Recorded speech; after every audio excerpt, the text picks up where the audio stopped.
TV Capibaribe. Jatiaci agora. Oferecimento Nana Albuquerque Cake, designer dos artistas. O sabor de sua festa em nossas mãos. Ligue 81-98593-9319. Encomende já. Delta Ford Segurança. Sua segurança é o nosso objetivo. Ligue 81-982776896 e contrate já os nossos serviços.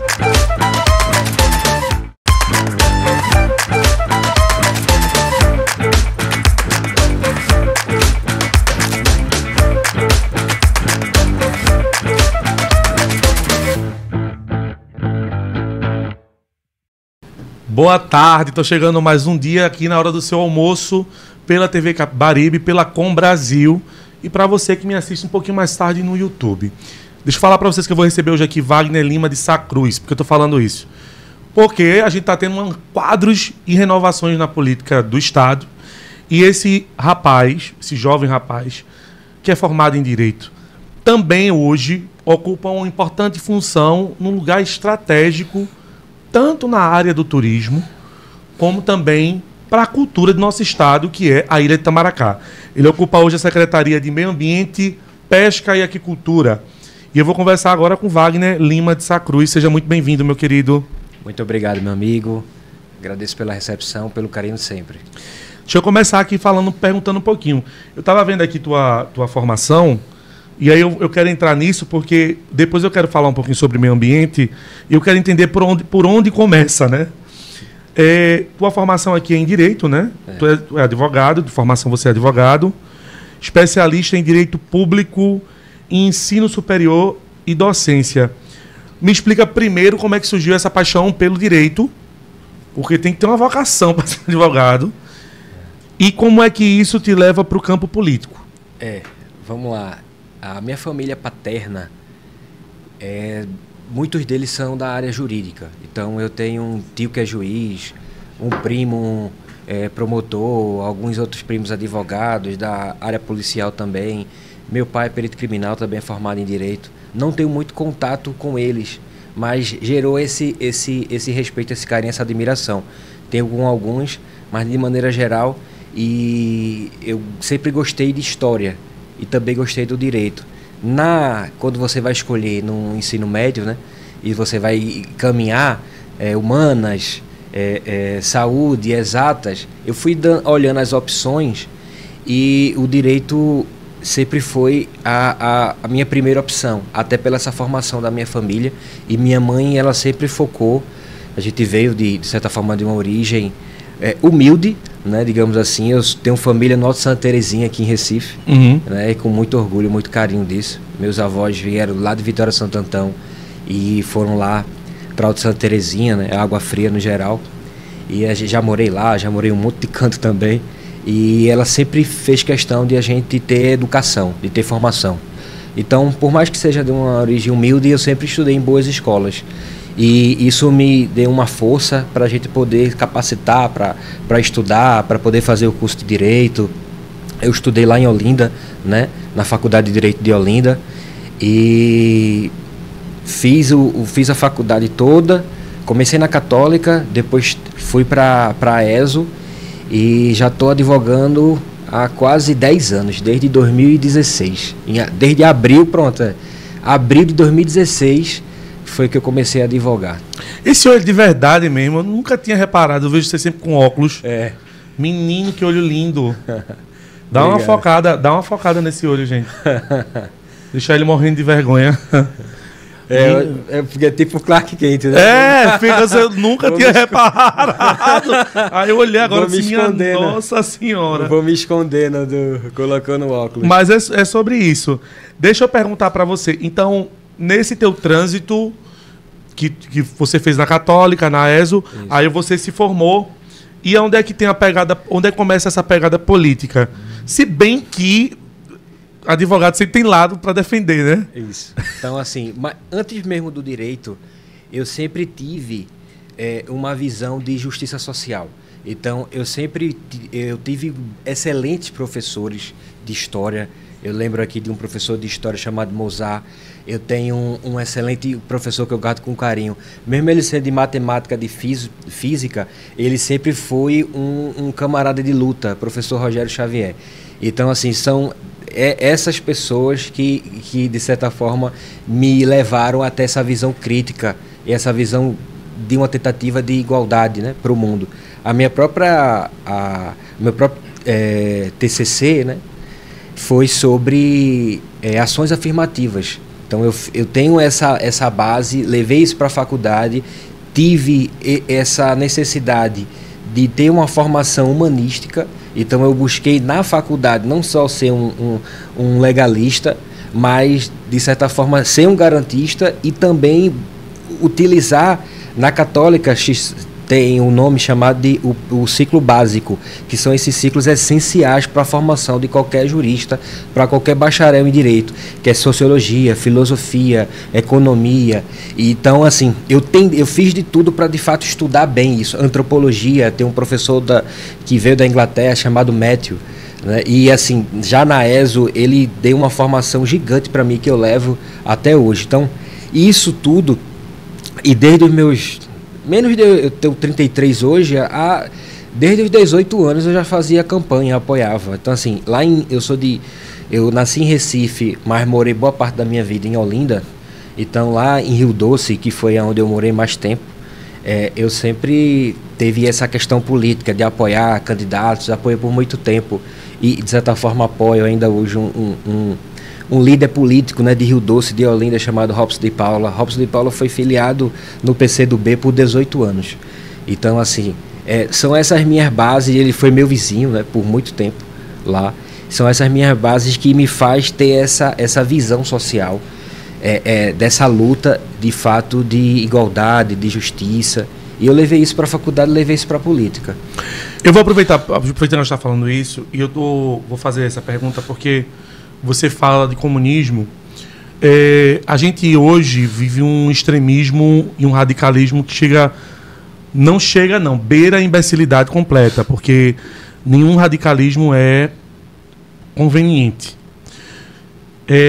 A gente tinha uma direita que, de certa forma, concordando ou não, era uma direita que tinha um discurso e que tinha um debate liberal, mas era uma direita que respeitava, pelo menos dentro desse processo de redemocratização, o senso democrático da coisa, né? O que pede a lei e o que manda. Como é que você se você hoje está com 33 anos, não é isso? Sim. Pega o final, a volta da redemocratização de alguma forma, né?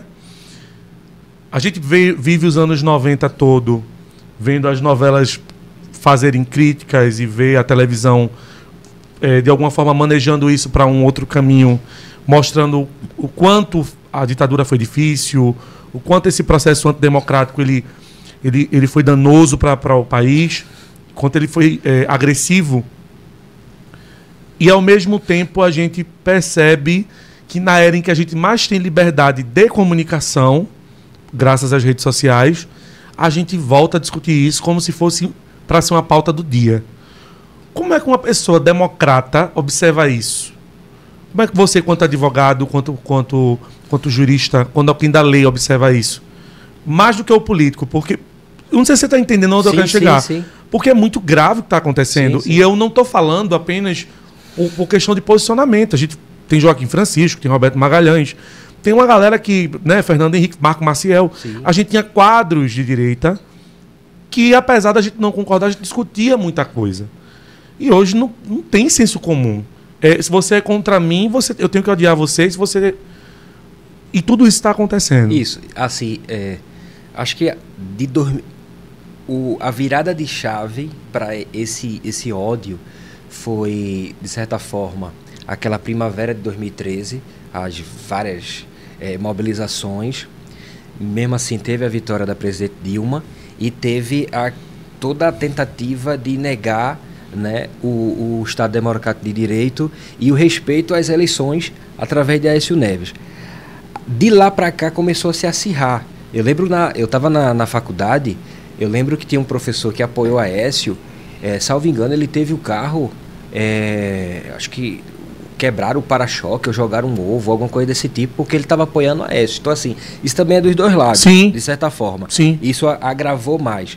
E isso é importante falar, Jadiaci, porque a crítica que a gente, quem é mais de esquerda, social-democrata, fazia com a direita era mais a crítica contra as privatizações, né? Contra a diminuição do Estado, vender os bens, então a venda da Vale, a venda de outras empresas aqui, por exemplo, em Pernambuco, empresas nacionais. Hoje não. Hoje, quando a gente fala da direita, a gente está falando de golpistas, de pessoas que de fato pediram e continuam pedindo intervenção militar, intervenção federal militar, que nada mais é do que um golpe de Estado capitaneado pelas Forças Armadas. Então, assim, isso gerou uma falsa polarização, ao meu ver, porque muitos tendem a querer colocar Lula e Bolsonaro como se fosse uma moeda e cada um de um lado, ou seja, dois lados da mesma moeda. É totalmente diferente, né? Lula foi preso, cumpriu lá o tempo e por questões processuais os processos dele foram anulados. Bolsonaro hoje, junto com uma cambada de golpistas, continuam indo para a rua pedir anistia, mesmo sem um processo judicial, mesmo sem qualquer tipo de condenação. Continuam pedindo, continuam,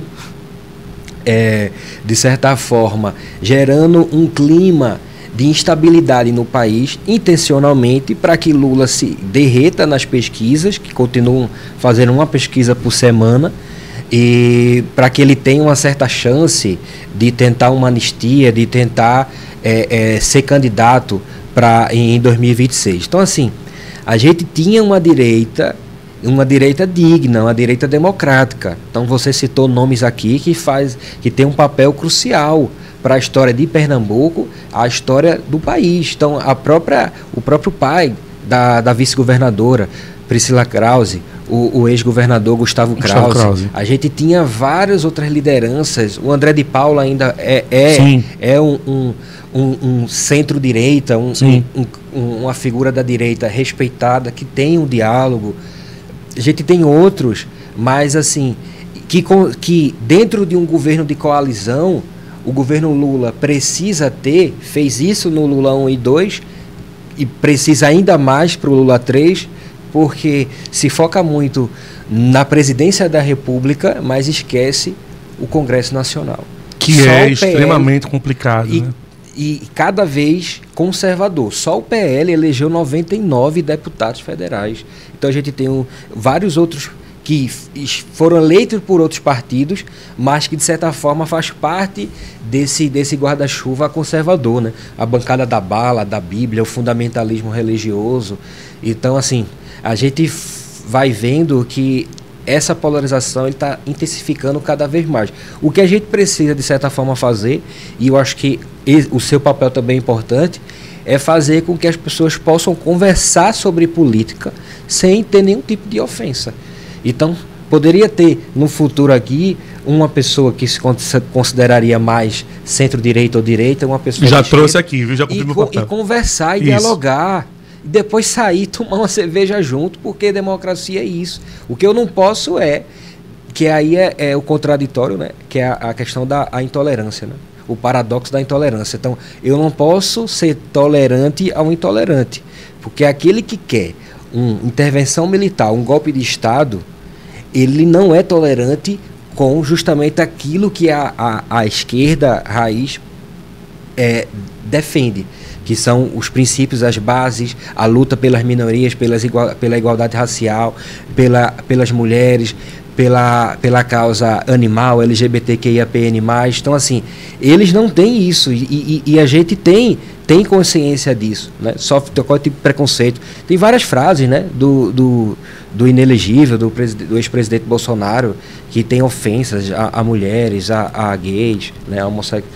Então, assim, a gente de fato precisa desconstruir e começar a debater a política. Vai ter posicionamentos de direita que vão avançar o país. Então, muita coisa que Fernando Henrique fez serviu para o país. A nossa ministra Marina Silva em várias entrevistas, inclusive na Rede Viva, ela fez, teceu elogios para alguns planos e alguns projetos que foram executados por Fernando Henrique, assim como Dilma teve vários méritos, assim como o presidente Lula fez. Então, assim, eu acredito que é nessa construção de visões de mundo, de políticas diferentes, que o país ele cresce e se fortalece enquanto estrutura democrática.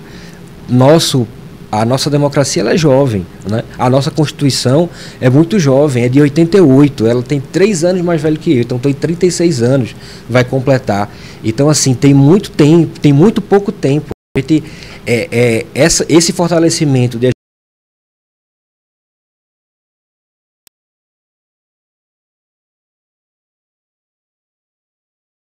essa parte, eu escuto muita gente dizendo, a direita está sendo perseguida. Não, amigo. Essa direita, ela planejou para matar o presidente da República, para matar o vice-presidente, para matar o ministro do STF, que é ministro do TSE. Ela não está sendo perseguida, a justiça que está sendo feita. É só isso. Eu fico muito triste quando eu observo esse trampismo, né, que a gente tá colocando no país.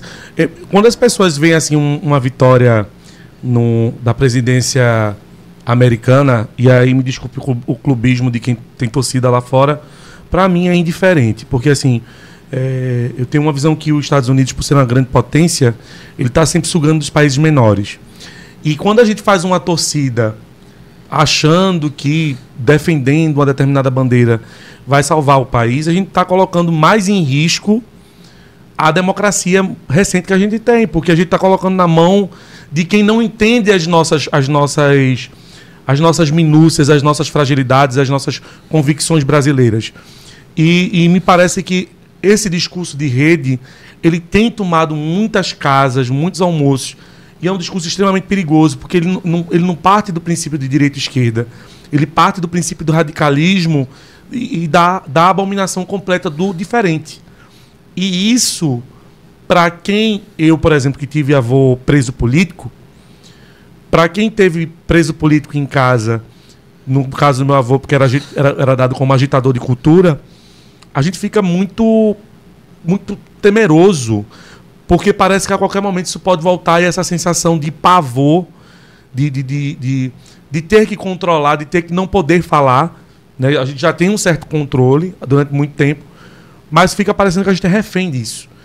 E eu acho que a política ela não pode passar por esse caminho mais, não é mais o caminho dela. A gente tem que realmente voltar a discutir as coisas que têm que ser discutidas, né? E a gente parou de discutir educação, saúde, economia, e está discutindo se fulano casou com um homem. Isso, é o sequestro da pauta identitária e da pauta de costumes, né? Então, assim, quando coloca a população para estar perguntando se... Eu acho engraçado quando diz assim, acho que Karnal fala bem isso, que é, se você é contra o casamento gay, é só quando se alguém lhe convidar para casar, você não aceita. Não aceita. Mas o outro, você não tem nada de que se meter. Então, assim, isso é um respeito. Isso já está garantido pela Constituição. Todos são iguais perante a lei. Então, assim, é tanto a isonomia formal quanto a material. A Constituição teve esse caráter, os princípios, os direitos fundamentais, preservou e tentou garantir isso. Então, são assuntos que a gente continua ter que voltar. E a gente até brinca, né? Em pleno século XXI, e acho que você chegou até a perguntar isso também, é inacreditável como nunca na história da humanidade se teve tanto acesso à informação e as pessoas estão tão desinformadas. Isso, de fato, nos faz refletir sobre o acesso ao celular, à informação, e alguns estudos, né, falam isso da pós-verdade, porque além da verdade, é quando você começa a querer acreditar e a buscar fontes que você se identifica com aquilo. Então você vai buscar aquilo que você quer ouvir, não a verdade em si. E é isso que acontece quando há uma polarização, há um fundamentalismo, há um radicalismo. Se eu vou te mostrar que você está equivocado, a pessoa não vai criticar o conteúdo, vai criticar a fonte. Ah, porque essa emissora é lixo. Ah, porque essa daqui não presta. Ah, tu se baseia nas informações com esse site. Mas não, cara pálida. São dados, é ciência, tem estudo, foi comprovado. Então, assim, as pessoas elas estão teimando e estão negando a verdade. Mesmo com tanto acesso à informação, a gente nunca teve. E tem um dado que é muito interessante, que isso é de maneira geral, mas alguns países são mais afetados. Teve um estudo que colocou o Brasil como o segundo maior país que não consegue captar e entender a verdade, a realidade da sua situação. E essa a gente vê. Se a gente ir para uma manifestação bolsonarista, você vai ver que eles estão, parece que eles estão vivendo um mundo paralelo.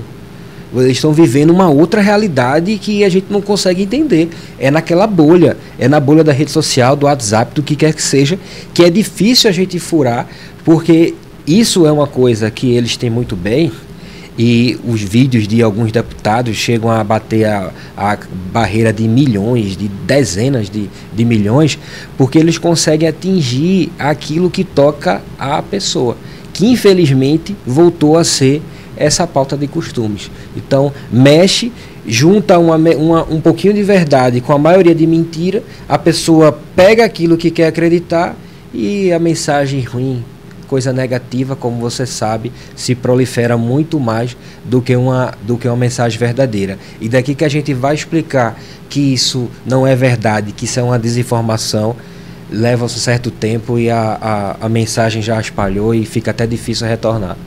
Só para a gente encerrar essa parte dessa pauta, porque eu acho bem importante, eu vou te perguntar o seguinte: a rede social, o próprio algoritmo, ele nos dispõe muita coisa que não... mais do mesmo. Se eu vejo uma piada, ele vai me oferecer um molho o dia inteiro. Se eu vejo esquerda, ele vai ver o dia inteiro. Se eu ver direita, vai ser direito o dia todo. E me parece que existe uma coisa muito pesada também, que a gente agora está acostumado a ver muita coisa a curto tempo. A gente acabou se acostumando com essa obrigatoriedade de ter tudo muito rápido, de fazer tudo muito rápido. E isso acaba criando um dispositivo da gente não ter a informação completa, ou ter que... Eu ainda, quando vou assistir jornal, gosto da maneira tradicional, porque eu prefiro saber que veio de uma fonte que eu possa criticar a notícia, mas que eu possa confiar na fonte. Como é que você acha que o direito vai se comportar nos próximos momentos? Porque a gente já sabe que tem algumas leis, tem alguns dispositivos, mas esse negócio está tomando um vulto, essa coisa da fake news. E para você desmentir uma coisa, você já tem destruído a moral de alguém para comprovar que não é, meu filho. Isso. É um processo e ainda...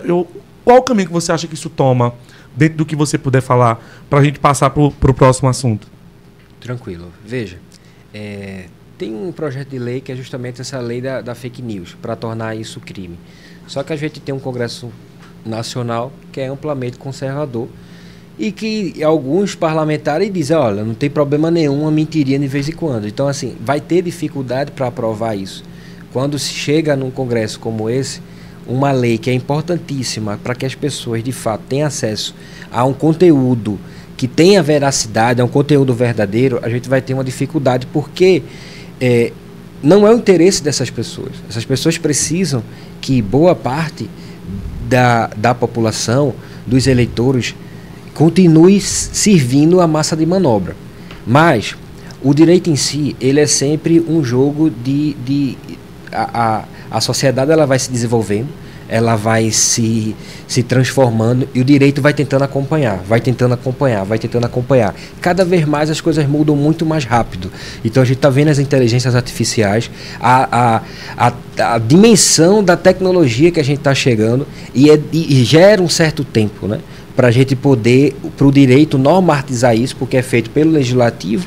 Daqui que tem um projeto de lei, daqui que tramite, as coisas levam um certo tempo e perde até, de certa forma, o timing das coisas. Então, o direito ele tentar caminhar com a sociedade para poder normatizar e regulamentar as relações, né, pessoais, interpessoais, relações públicas. Mas leva um tempo.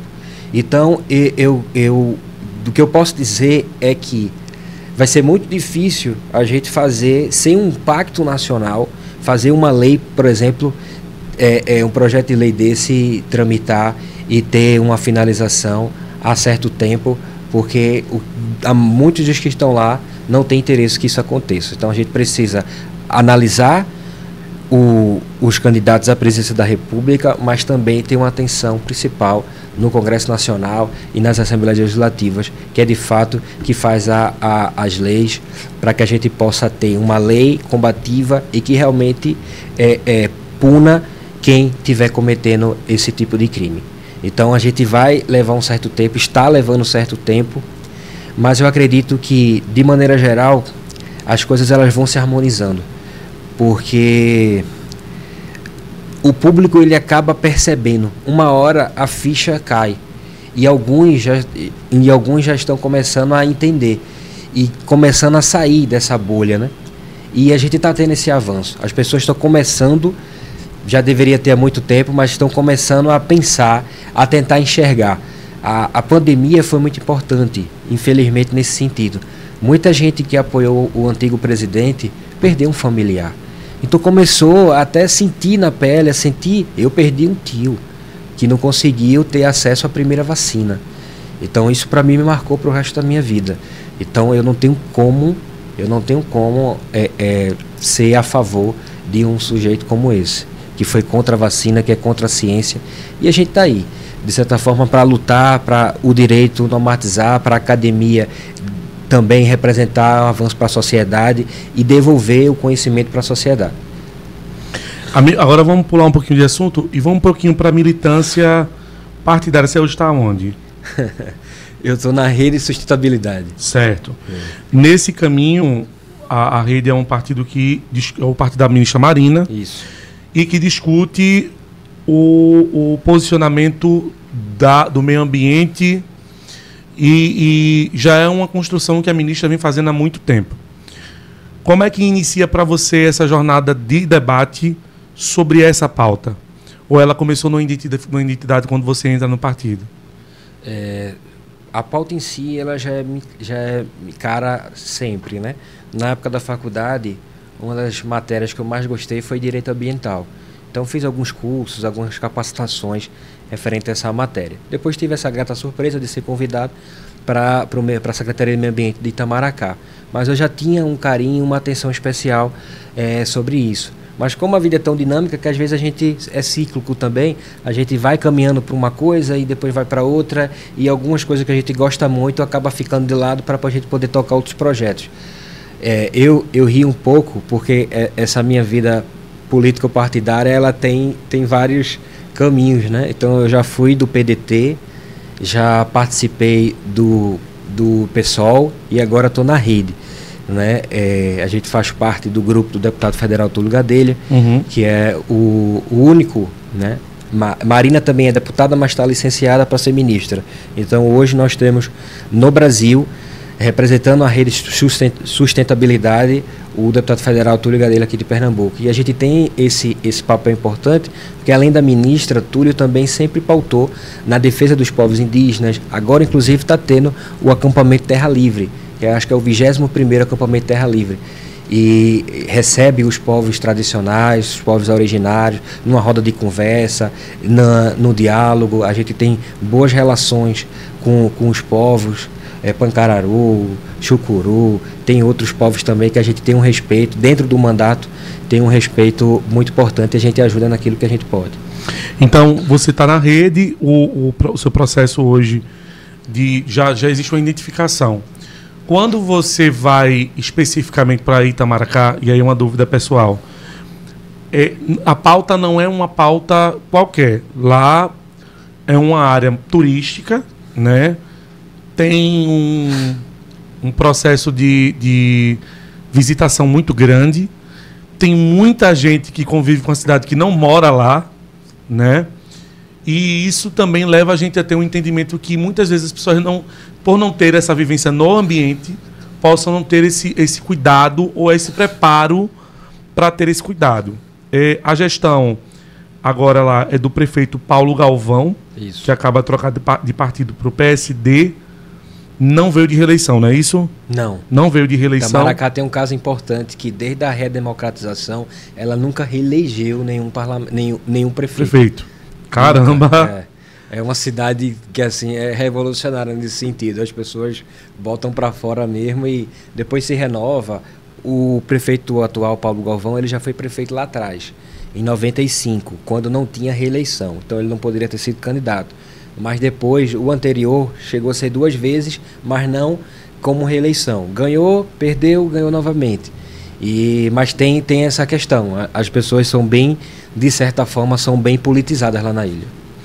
E aí você acha que isso, agora, nesse novo momento, porque aí você tem um tempo muito longo, né? 95 para cá, muita coisa mudou. Muito. Como é que você acha que a pauta hoje do meio ambiente, que você acaba de assumir, é uma pauta que está em alta? É uma pauta super em alta. Mas, especificamente, como é que você tem conseguido olhar ela lá em Itamaracá? O que é que você tem imaginado, pensado para os próximos momentos de Itamaracá? É importante dizer que Itamaracá faz parte da APA Estuarina do Canal Santa Cruz, né? Resumidamente conhecida como APA de Santa Cruz, que é uma área de preservação ambiental que corresponde a uma parte do território de Goiânia, Itapissuma, Igaraçu e Itamaracá. Toda Itamaracá faz parte da APA. Então a gente tem uma ilha que toda ela, que é 66 quilômetros quadrados, é uma área de preservação ambiental. Algumas são refúgios de vida silvestres, algumas são APPs, que é áreas de proteção permanente, e tem várias partes que são partes tombadas pelo IFAM, pela Fundarp. A gente tem um patrimônio cultural, artístico, religioso gigante em Itamaracá. Também é importante relembrar que Itamaracá foi uma capitania hereditária. Itamaracá tem uma riqueza gigante cultural, histórica. A Vila Velha, que fica na parte de cima, já foi sede da capitania de Itamaracá. Segundo alguns historiadores, a primeira igreja do Brasil está ainda hoje lá na Vila Velha, em Itamaracá. Então em 1516 já tinha povoados em Itamaracá, já tinha escritos falando do canal de Santa Cruz, que é o canal que margeia, né? A gente tem na frente o Oceano Atlântico, mas Itamaracá, obviamente, por ser uma ilha, ela margeia o canal de Santa Cruz. Então já tinha retratos, figuras de portugueses, holandeses, que fazem esse registro de Itamaracá desde 1500 e alguma coisa. Então, assim, tem uma história gigante, uma história de luta, né, da questão dos holandeses. Tem várias figuras históricas, que é o Padre Tenório, que participou de várias revoluções, inclusive a Revolução Pernambucana. Nós temos o conselheiro João Alfredo, que foi ministro do Estado, foi chefe de gabinete. Ele tem uma história gigante. Ele participou da Lei Áurea, ele participou do processo, foi um dos maiores intelectuais abolicionistas, que é de lá, de Itamaracá. Então, assim, eu nasci em Recife, sou de Olinda, estou morando em Paulista, fui para Itamaracá e como eu gosto de tudo que eu faço, de dar meu melhor, eu estudo, né? Que eu gosto muito de história. Então, Itamaracá também é uma cidade que eu vivi muito na minha juventude, no veraneio. Então, respondendo também, hoje, o litoral norte, ele está sendo valorizado. A gente está começando a ter os investimentos que o litoral norte precisa e merece.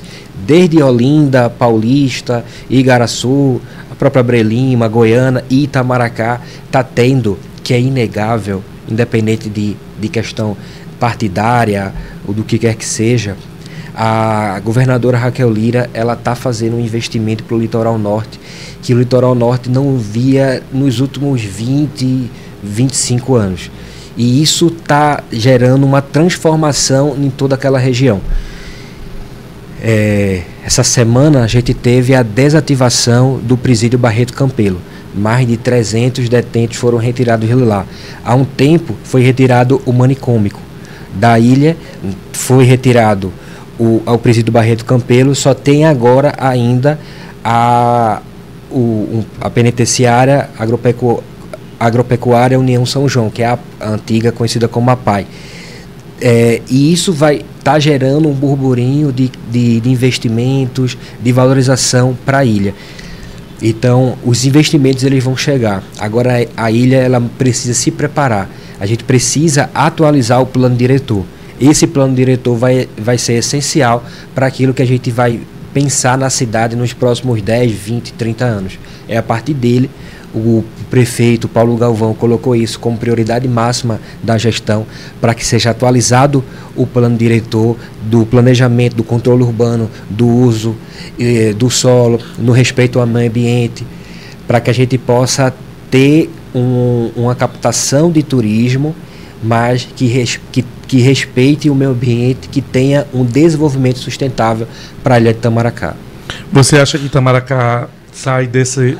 já inicia com o pé direito, então, porque se a gente consegue observar esse olhar da governadora sobre esse litoral e com um prefeito que está tentando montar uma equipe que consiga fazer esse trabalho e desenvolver ele de maneira técnica, então você acredita que dá caldo, então? Sim, muito. A gente tem na própria secretaria muitos secretários que são técnicos, então da infraestrutura, do planejamento, do próprio meio ambiente. A gente tem pessoas que de fato têm um histórico na ilha de serviços prestados, de trabalhos feitos, que realmente tem essa missão não pessoal, mas é uma visão de carinho, porque Itamaracá remete sempre a uma infância de carinho, de respeito. Todo mundo tem um pouco de uma vivência em Itamaracá, e a gente precisa resgatar isso, mas fazendo um turismo ecológico, um turismo religioso, um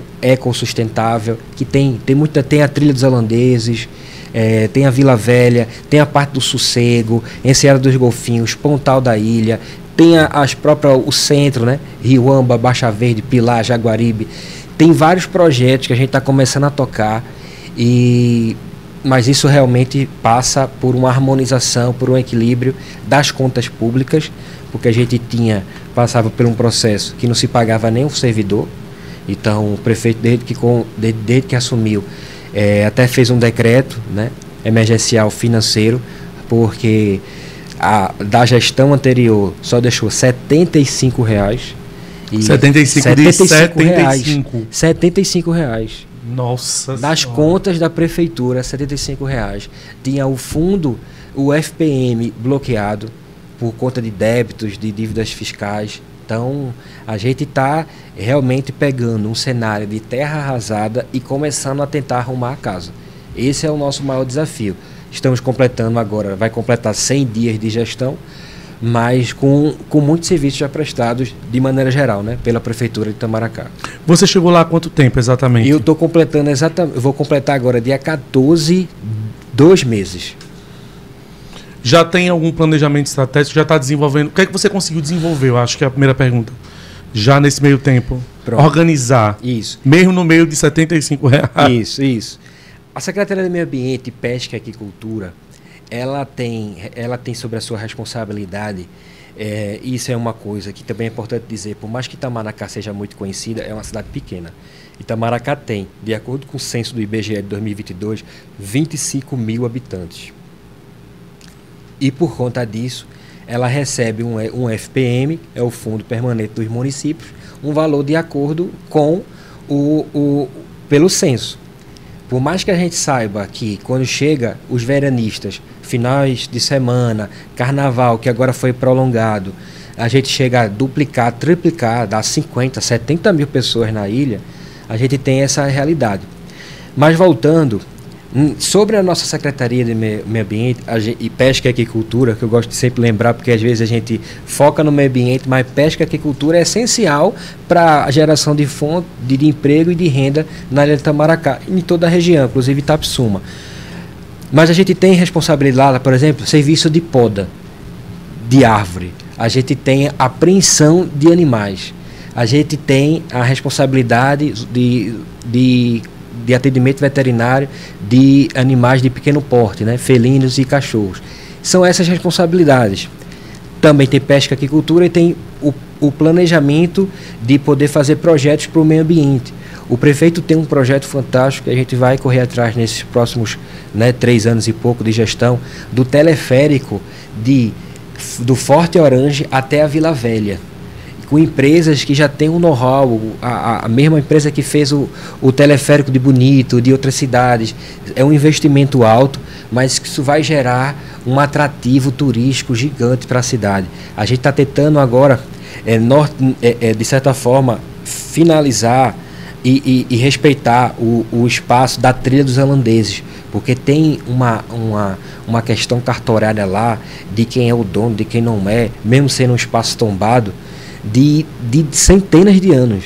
Tem de 100 anos, de 200 anos, de pessoas que mostram que isso aqui é meu, mas passa a trilha dos holandeses, que os holandeses, quando vieram para cá, passaram naquela parte, e é um espaço de identidade, né, da ilha, um ponto turístico.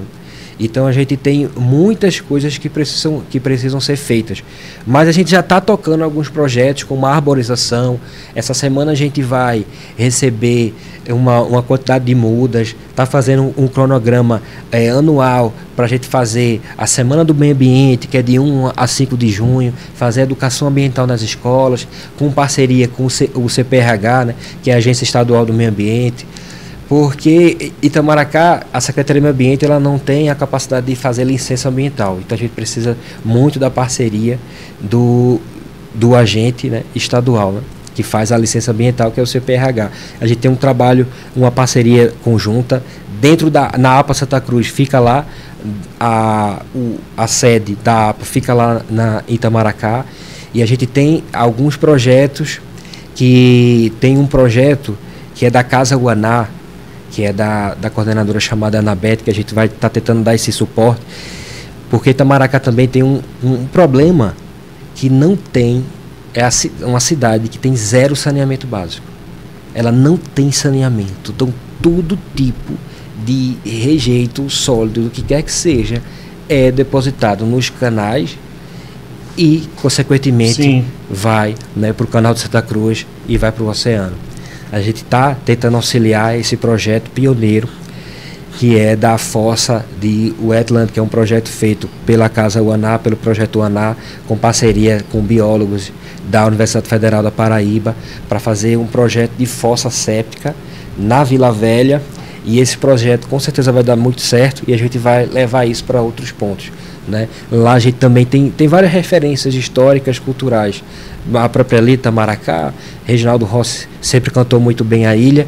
Nós temos agora um projeto que fica lá no Sossego, que é de Edna Dantas, da sua filha Gabriele, que é sobre a Casa de Sal. Teve reportagem inclusive em nível nacional, que é sobre 2 mulheres guerreiras que têm um trabalho ela fez a casa dela toda de vidro, de caco de vidro, né? E a gente tem muita gente que faz um bom trabalho na cidade. A gente tem uma missão agora de conversar com os coletivos. Tem um coletivo que cuida das tartarugas, que para poder analisar os pontos de desova, quais são os períodos. Tem o que cuida do bicho preguiça. Tem muita gente, os amigos da natureza, de Elódia, os amigos da ilha, da diretora do Forte Orange, Anneli. Tem muita gente que tem amor pela ilha e cuida da ilha, com ou sem prefeitura. O nosso maior papel hoje é fazer com que a prefeitura dê suporte para essas ações que já são feitas e também fazer com que essas pessoas também nos ajudem a construir um projeto sustentável para a cidade. Então essa nesses próximos meses, anos, é a nossa maior missão daqui para frente. Como é que, dentro desse projeto, você falou do caminho religioso, você falou... Do turismo religioso. Isso. Como é que isso... Porque isso também passa em meio ambiente. Isso. Aquicultura seria o que exatamente? Me explica, dentro do que tu puder, ser bem compacto para o pessoal de casa também entender. Entender. Meio ambiente, pesca, aquicultura. Aquicultura é o cultivo de piscinocultura. Então, é o cultivo de camarão, Sim. de marisco, desse tipo de pesca, né? Que hoje tem até um ministério, né? Isso. Então, assim, a gente faz parte da Secretaria de Meio Ambiente, Pesca e Agricultura, mas a nível nacional, o meio ambiente e mudança climática é com a ministra Marina Silva e pesca e aquicultura é com o ministro André de Paula, que a gente tem aqui em Pernambuco o superintendente de pesca e aquicultura, que é o ex-prefeito de Itapissuma, que é o nosso vizinho, que é Zé de Irmanteca. Então a gente está tentando buscar essas parcerias para que a gente valorize os pescadores, os aquicultores, os produtores de camarão, de marisco, de ostra, para que a gente possa fazer um trabalho para essas pessoas, porque é onde tem uma boa parte de geração de renda e de emprego na cidade.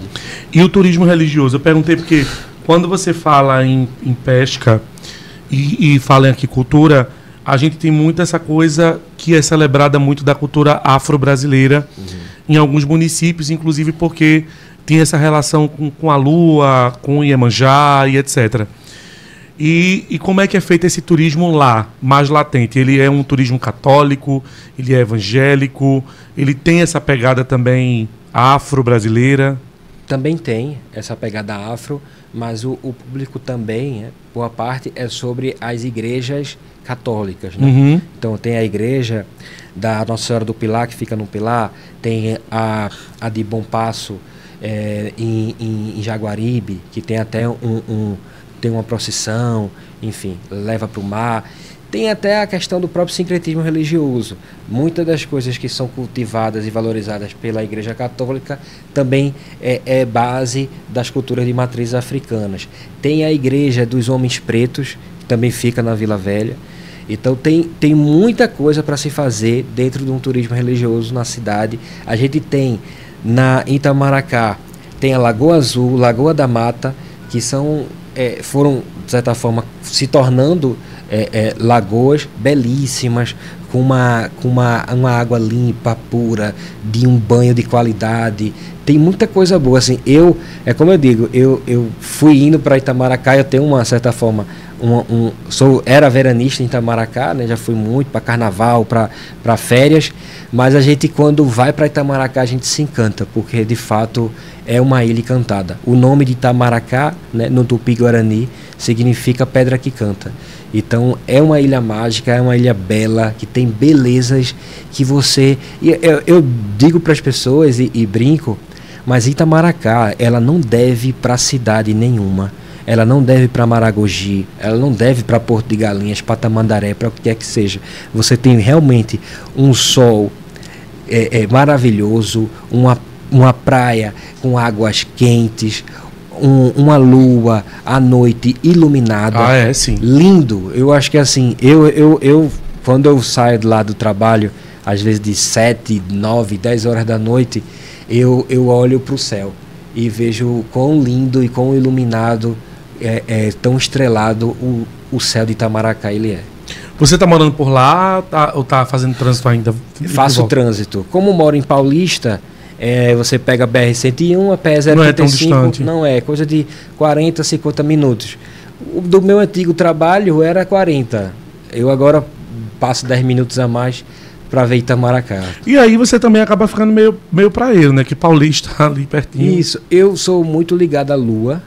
Até o meu celular é a lua. Eu morava na beira-mar e quase toda noite eu parava só para ficar olhando as estrelas, a lua, ficar olhando para cima. Como é? Tem um nomezinho. Cenofilia? Eu sou apaixonado pela lua. Acho que é isso mesmo. Cenofilia, que é apaixonado pela lua. E aí, esse trânsito agora, a gente já está um pouquinho já próximo do final. Qual a dimensão que você acha que você consegue? Porque a gente nunca sabe aonde vai chegar de fato. Isso. Mas com essas parcerias, hoje você tem como parceiro quem? Quem você já está começando esse diálogo? Você falou um dos nomes, que é o superintendente da Pesca e Agricultura. Certo. Isso. Você já está tendo esse diálogo. O deputado provavelmente vai estar nesse diálogo, porque sim. acaba tendo por causa do partido. Uhum. A ministra.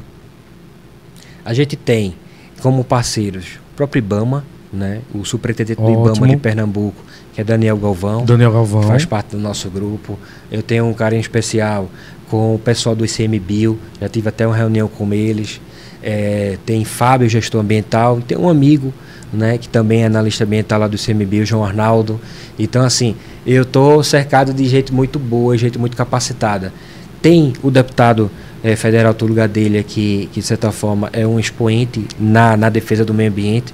Inclusive ele está travando uma batalha gigante no Congresso. Era isso que ia chegar. Para aprovar a lei do mar, e isso impacta no todo o litoral e é importantíssimo para Itamaracá. A gente tem um vereador que está fazendo um trabalho essencial lá em Tamandaré, que pegou uma base desse projeto e levou para Tamandaré, que é Manuel Pedrosa, que também é da rede. Até falei com ele, Manuel, me passa esse projeto de lei para eu poder ver aqui e analisar para ver o que é que pode encaixar para Itamaracá.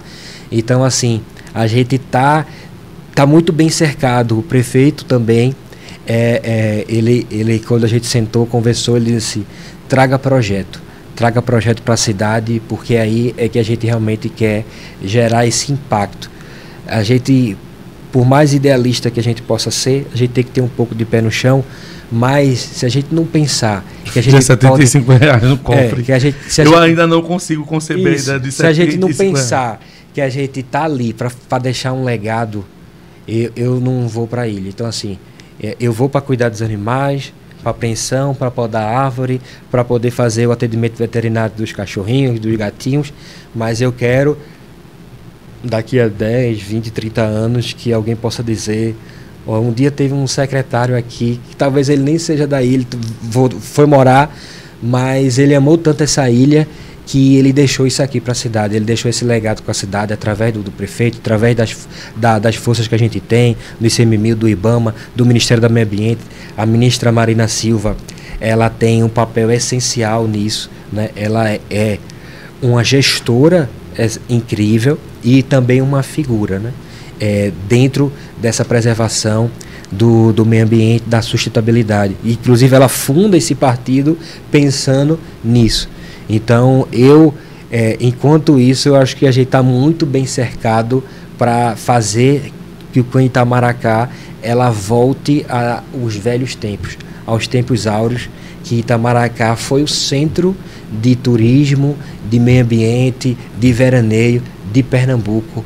E eu trabalho todos os dias, secretários, o prefeito trabalha todos os dias para que isso volte a ser uma realidade na ilha de Itamaracá. Nesse meio tempo de trabalho, aí eu vou ser um pouco invasivo, você já conseguiu curtir na ilha depois que você assumiu? Eu estou falando não durante a semana, durante o período de descanso. Já fui, uma vez com a minha noiva, que está grávida também, e a gente chegou a ir lá para o Pilar. Durante o trabalho em si, num almoço e outro, a gente consegue curtir a culinária. Então, a culinária de Vila Velha é fantástica, a culinária do Sossego é maravilhosa. Então, você não pode dizer de Itamaracá um ponto que Itamaracá ela é fora da curva, porque cada bairro, cada parte de Itamaracá, ele tem uma beleza, ele tem uma coisa que é diferente. A culinária de Vila Velha é diferente da do Sossego, que é diferente do Pilar, que é diferente de Jaguaribe, e todas são maravilhosas. Eu realmente sou suspeito de estar falando de Itamaracá, porque por mais dos problemas que a gente tem, como você eu citei desses R$75, mas tem muita gente que quer ajudar, tem muita força de trabalho, e isso às vezes é muito mais importante do que o próprio recurso. É importante ter recurso, mas sem força de trabalho, gente técnica que queira fazer, a gente também com dinheiro não consegue. E a gente tendo esses dois e buscando recurso e tendo esse corpo técnico muito capacitado, eu acredito que a gente pode fazer um excelente trabalho. Ô Wagner, deixa eu te perguntar, as pessoas, primeiro eu quero saber dos munícipes, e depois eu quero saber da vereança da cidade. Eles já conseguem compreender o papel da Secretaria de Meio Ambiente, Pesca e Agricultura na cidade? Porque assim, até então, meio ambiente parecia uma coisa muito paralela, muito distante, né? E há 10 anos atrás, até quem comentasse, isso é um monte de gente doida que do mato, da natureza, que tá achando que é contra o desenvolvimento. Isso. Não é? E agora, de repente, boom. E aí, se não cuida também, não fica ninguém vivo. Isso. E acho que ainda nem todo mundo sacou muito isso, que se tivesse sacado a gente não estava nem discutindo mais muito, né? Isso. O Brasil, e a própria ministra recolocou o meio ambiente na pauta central do Brasil e do mundo. A gente vai ter, inclusive, aqui no Brasil, em Belém, a COP30. Então, é uma oportunidade gigantesca de a gente analisar e valorizar o meio ambiente para as próximas gerações, né? Mas os munícipes, eles precisam, de certa forma, de mais conscientização. E isso é adquirido com o tempo, isso é adquirido com a educação ambiental permanente. O que eu estou tentando aplicar é que seja projetos feitos não de gestão, que seja algo que possa ser alterado, mas que fique para a cidade. Eu não quero ser o pai de nada, eu já tenho 3 filhos, eu não quero ser mais pai de projeto nenhum. Eu quero que realmente as coisas continuem.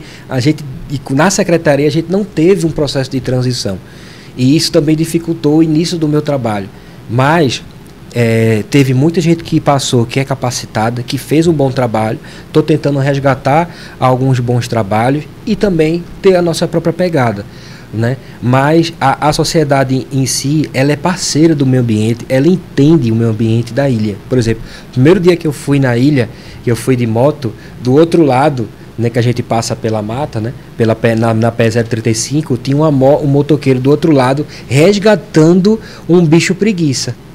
Então, assim, eles já têm no dia a dia deles a preservação do meio ambiente.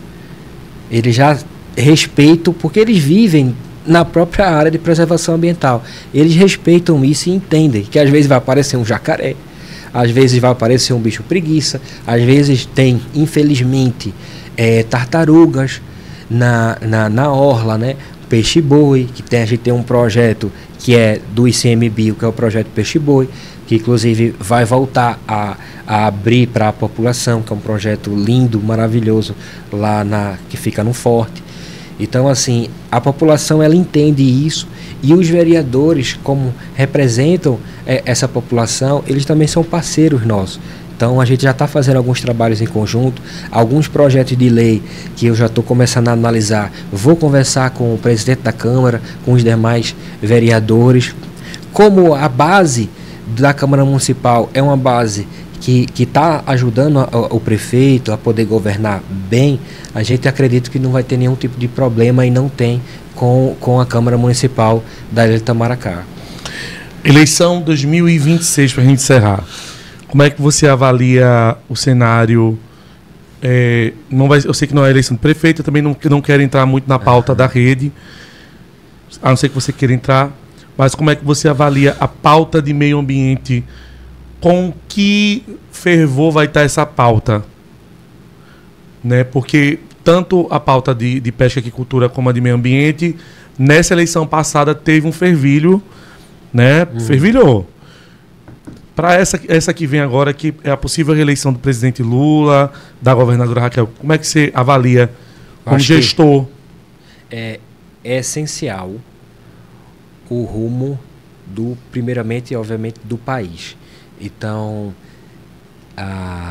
tudo indica que o presidente Lula, ele vai para uma reeleição. Então, ele vai ter seus 4 anos os seus 4 mandatos. E a rede em si, independente de corrente de tendência, ela vai muito provavelmente, se não tiver candidatura própria, mas se tiver no segundo turno, ela vai fazer uma unidade de esquerda, que é essencial. Por mais que Bolsonaro esteja inelegível, a direita ela continua muito forte. A gente ainda tem algumas figuras que são fortes na direita, que, segundo as pesquisas, apresentam um risco, né, para uma reeleição do presidente, e, de certa forma, até um risco para a própria continuidade da democracia. Esse é um ponto. Então a gente tem um interesse que esse projeto público de poder, das políticas sociais, eles continuem. E principalmente a tendência é que, se assim for, que a ministra Marina Silva continue fazendo o seu trabalho. Então, depois de a gente ter um ministro que disse claramente que ia passar a boiada, a gente agora tem uma ministra que está impedindo que essa boiada passe. E 4 anos é muito pouco tempo para toda essa destruição que foi feita. Então ela merece e deveria continuar como ministra do Meio Ambiente para poder continuar o seu legado e o seu bom trabalho. Tem vários dados que deixam claro que no mandato, né, na gestão da ministra Marina Silva, os índices de desmatamento foram diminuídos, de valorização aos povos, à cultura, aos investimentos para o meio ambiente, ao reflorestamento das áreas degradadas. Então, que esse grupo, que essa turma assim continue. Olhando agora para o governo do estado de Pernambuco, eu falo agora como se eu fosse itamaracaense. É inegável os investimentos que estão sendo feitos na ilha de Itamaracá, em todo o litoral norte. Então, enquanto itamaracaense, eu só teria uma opção de voto, que é na atual governadora. Independente de questão de partidária, porque a política ela é muito dinâmica. Então, hoje, ela está no PSD, que faz parte da base do governo Lula, tem 3 ministros lá, e que talvez tenha até um vice.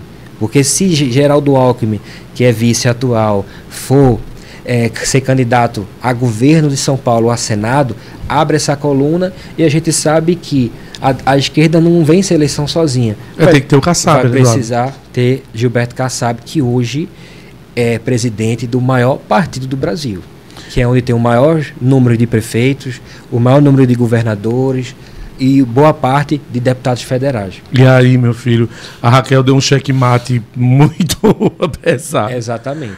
Mas é isso.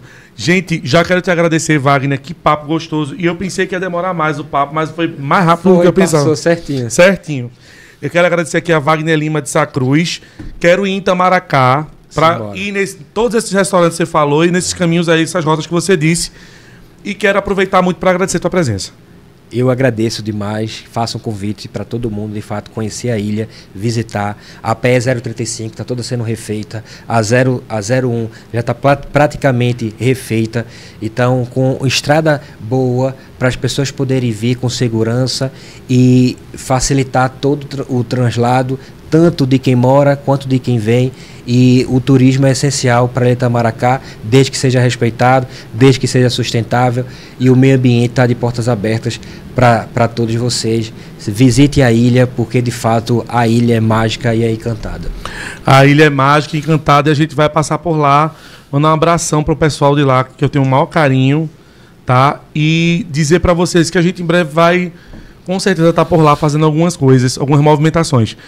Já agradecer também a todo mundo que acompanhou a gente aí pela Com Brasil, pela nossa queridíssima TV Capibaribe, canal 7 na Claro, e que acompanha a gente no blog do Jatiaci lá no YouTube, todo dia às 18 horas de segunda a sexta, e também que acompanha os nossos cortes tanto no Instagram, como acompanham em outras plataformas. Um forte abraço para todo mundo e beijoca, até amanhã para vocês.